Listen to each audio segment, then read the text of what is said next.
Welcome back. In this video I'm going to be going over a little bit from the last video, which was the Joseph Campbell's A Hero's Journey, and this is pretty much the spiritual evolution map that's available within the material sector whilst inside a physical form. So we have the depiction of the very physical form, and this represents the kind of psychological forms that we all have inside all of us. So although we are made of very physical matter, it's constantly vibrating in and of itself, because the energy is constantly moving within you and it's constantly shaping and perceiving things around it, much like a database does. And the reason that I've introduced this Hero's Journey map is because it introduces the power of myth.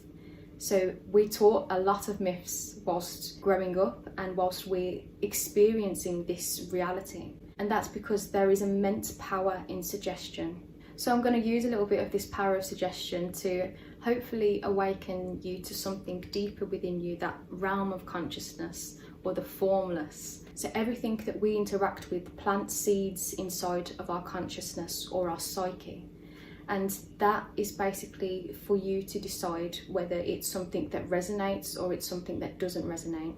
And that's that kind of go, no-go system that I was introducing as a concept in one of the last videos. And we're constantly comparing ourselves to the labels that we put on top, rather than understanding each other based off of the vibration that we're carrying or the energy that we're bringing in each moment. And I'm going to go into a little bit how this happens, and I'm going to be using Eckhart Tolle, who's an amazing spiritual teacher who speaks on this idea of the formless nature, which is pretty much the space inside of us. And he takes a lot of his concepts from Eastern teachings and a lot of the old or ancient Buddhist and Taoist teachings.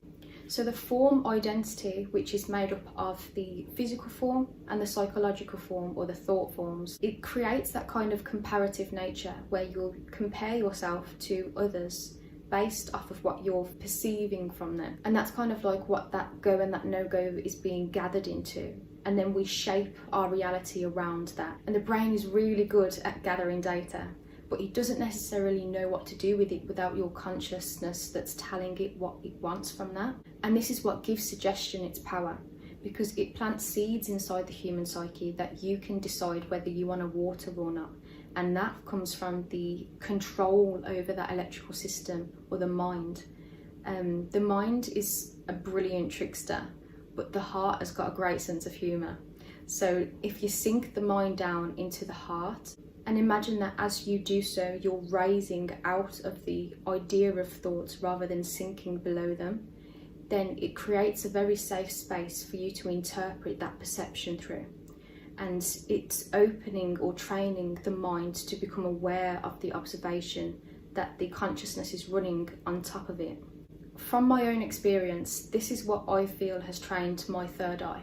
I'm observing my interim, which is the kind of inner energy source, and the ego, or the egoic structures that the mind kind of controls, attaches to the emotional system, because it's the energy that's in the motion. When I feel that kind of pull of thought forms and the kind of patterning that I've trained myself to recognise as the identity package, from that observation you're able to understand the narrative of the storyline that is in your mind for the first time. And it can be a little bit of a strange experience, because it may not all resonate with what it is that you genuinely feel. And it's only when you drop out of the mind and into that kind of heart space that you're giving yourself the space to kind of observe what's happening and perceive the flow of energy that that creates. And Eckhart Tolle introduces this concept of the pain body, which is an amazing visual or concept for the emotional body that is pulled along by the ego attachments, and you're observing the whole process. So whilst in the moment, this very physical character is moving through his own psyche to better understand himself. It's a very natural process that many of us undergo throughout our lives without even realising it. And it's kind of awakening to the identity or the conditions of the mind. And the true identity, that which goes beyond the personality, is awakening inside most of us. And it's asking questions like, if I'm not this creation inside my mind, then what am I, or who am I? And what you're asking is that spatial dimension, or the formless inside you, which is the consciousness that is a lot deeper, or if you think higher, than the thought forms that creates itself for you. So consuming all of this data is brilliant, but it's even more important to really go in and clear out what's no longer necessary and focus on what it is that really does resonate with you. When we are focused on the mind, it's very much like a movie, this narrative of me and my kind of story that I'm creating for myself, and how others fit into this storyline that I'm playing. When consciousness begins to communicate to its awareness of itself, just like the movie is made up of loads of individual slides, the mind is actually gathering information from loads of moving images that don't necessarily mean what the narrative of the mind or the conditioning of the mind tells you that it's meaning. So this is why I'm saying to drop down into the heart space. So if you remember this Carl Jung's map of the human psyche, then we was looking at the kind of ego and consciousness and the persona, that very pushed out surface level version of you. And you can almost think of the ego is that kind of comparison to the physical form, and the persona is that kind of training of the psychological form of the society version of you, or how society perceives you. So Oneness with All Life is one of Eckhart Tolle's books, and I'm just going to read this little passage that I think might help.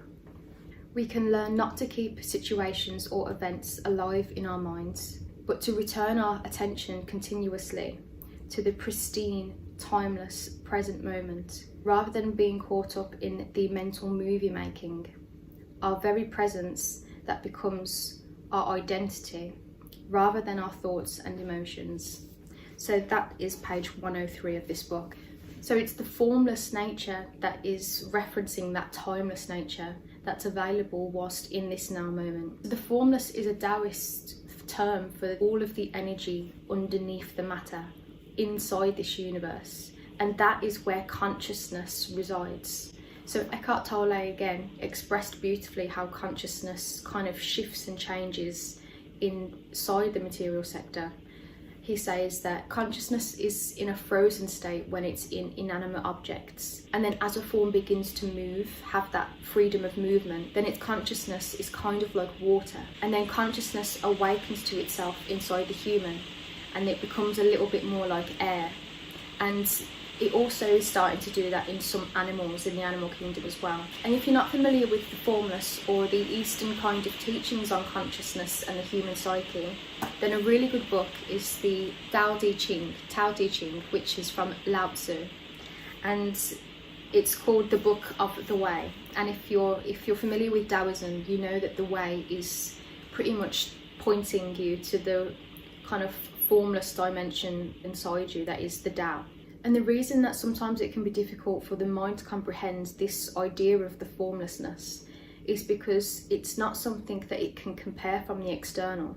And we're so trained to comparing that outward flowing nature of ourselves. We haven't really been taught about the kind of internal system. So I'm going to go over a little bit further on, but first I just wanted to read a little bit from this. And it ties in nicely with this comparative nature. So fame or integrity, which is more important? Money or happiness, which is more valuable?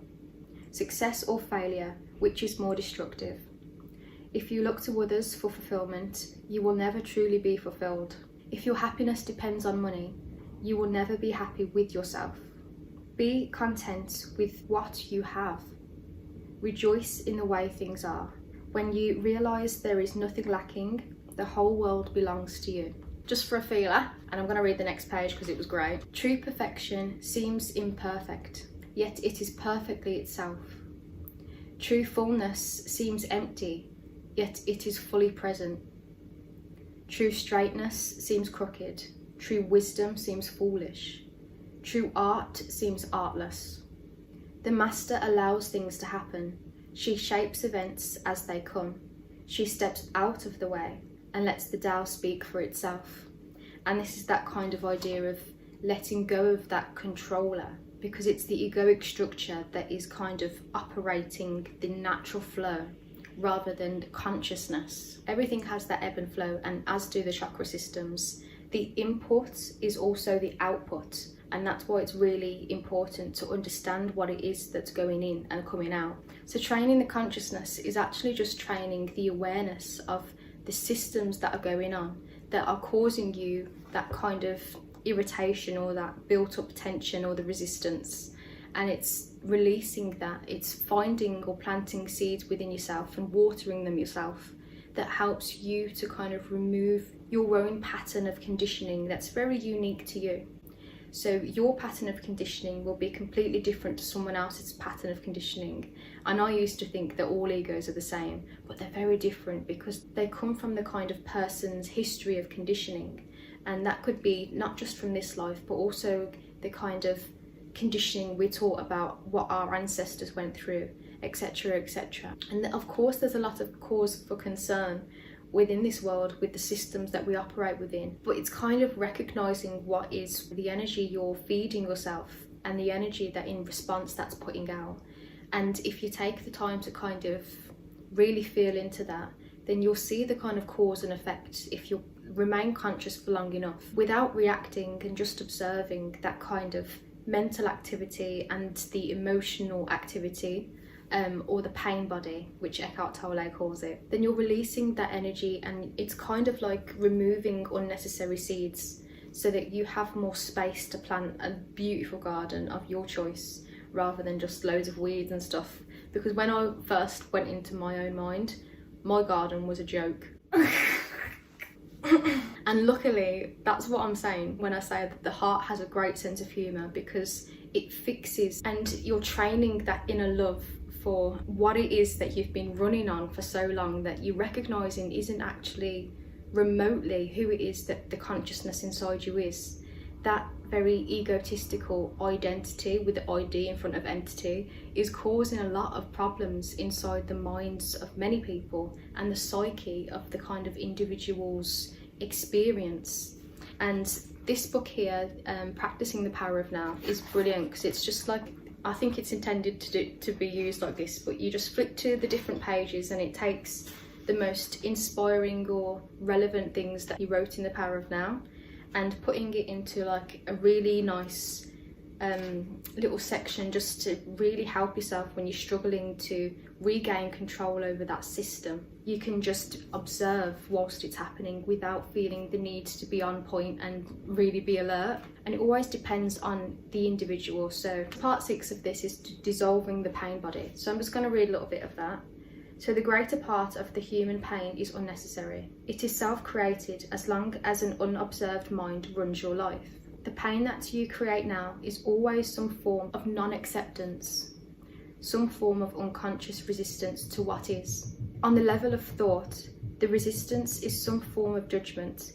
On the emotional level, it is some form of negativity. The intensity of the pain depends on the degree of resistance to the present moment, and this in turn depends on how strongly you are identified with your mind. The mind always seeks to deny the now and to escape from it. So in other words, the more you are identified with your mind, the more you suffer. Or you may put it like this: the more you are able to honour and accept the now, the more you are free of pain, of suffering, and free of the egoic mind. And that's that kind of conditioned version of the identity that you're telling yourself that you are, and you're feeling the need to be in each moment. And it creates a lot of rigidity.